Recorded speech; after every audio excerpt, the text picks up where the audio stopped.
ગુજરાત રાજ્યમાં 3 સિસ્ટમ સક્રિય થઈ રહી છે અને તેના કારણે રાજ્યભરમાં વરસાદને લઈને આગાહી કરવામાં આવી છે અને આગામી 5 દિવસ માટે આ વરસાદને લઈને આગાહી કરવામાં આવી છે। ત્યારે કયા પ્રકારની પરિસ્થિતિ રહેશે તેના પર આપણે નજર કરીએ, ઇન્ટરેક્ટિવ વોલના માધ્યમથી સમજીશું।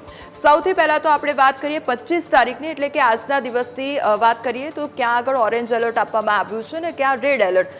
તો રેડ એલર્ટ સૌથી પહેલા જોઈએ તો અમરેલી, ભાવનગર, ભરૂચ, સુરત આ તમામ વિસ્તાર કે જ્યાં આગળ રેડ એલર્ટ આપવામાં આવ્યું છે અને આ સિવાય જે મોરબી, સુરેન્દ્રનગર, અમદાવાદ, ગાંધીનગર, અરવલ્લી, મહીસાગર, દાહોદ, પંચમહાલ, વડોદરા, છોટાઉદેપુર આ જે તમામ વિસ્તાર જોવા મળી રહ્યો છે ત્યાં આગળ ઓરેન્જ એલર્ટ આપવામાં આવ્યું છે, એટલે કે ભારે વરસાદ વરસવાની આગાહી કરવામાં આવી છે। બીજી તરફ જે રેડ ઝોન જે જોવા મળી રહ્યો છે, જે રેડ એલર્ટ આપવામાં આવ્યું છે ત્યાં આગળ અતિ ભારે વરસાદની આગાહી કરવામાં આવી છે, એટલે કે આજના દિવસે 25 તારીખે અમરેલી, ભાવનગર, ભરૂચ અને સુરતમાં અતિ ભારે વરસાદની આગાહી કરવામાં આવી છે। હવે નજર કરીએ 26 તારીખ ઉપર, એટલે કે આવતીકાલ પર આપણે નજર કરીએ તો અમરેલી, ભાવનગરમાં ફરી એકવાર અતિ ભારે વરસાદની આગાહી આવતીકાલ માટે પણ અને વડોદરા, ભરૂચમાં પણ એ જ પરિસ્થિતિ આવતીકાલે પણ જોવા મળશે।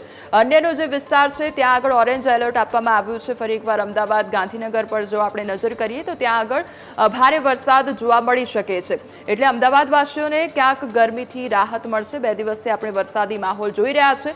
27 તારીખ પર પણ એકવાર નજર કરી લઈએ।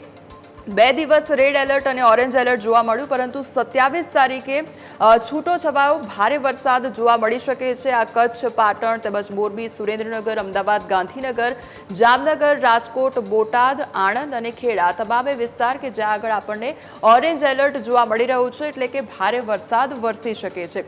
એટલે આ 3 દિવસ પર આપણે નજર કરીએ છીએ। આજે ખાસ કરીને અમરેલીમાં ભારે વરસાદ જોવા મળી શકે છે, આવતીકાલે પણ એ પ્રકારની પરિસ્થિતિ જોવા મળશે। ભરૂચ, સુરત માં પણ અતિ ભારે વરસાદ અને ત્યારબાદ ઓરેન્જ એલર્ટ જોવા મળશે। હવે આવતીકાલની જો વાત કરવામાં આવે તો આવતીકાલે એક તો જન્માષ્ટમીનો તહેવાર છે, એટલે વરસાદનું વિઘ્ન તેને ક્યાંક નડી શકે છે તે પ્રકારની પરિસ્થિતિ જોવા મળી રહી છે। હવે અન્ય સમાચારો પર પણ નજર કરીશું, પરંતુ હાલ રોકાઈ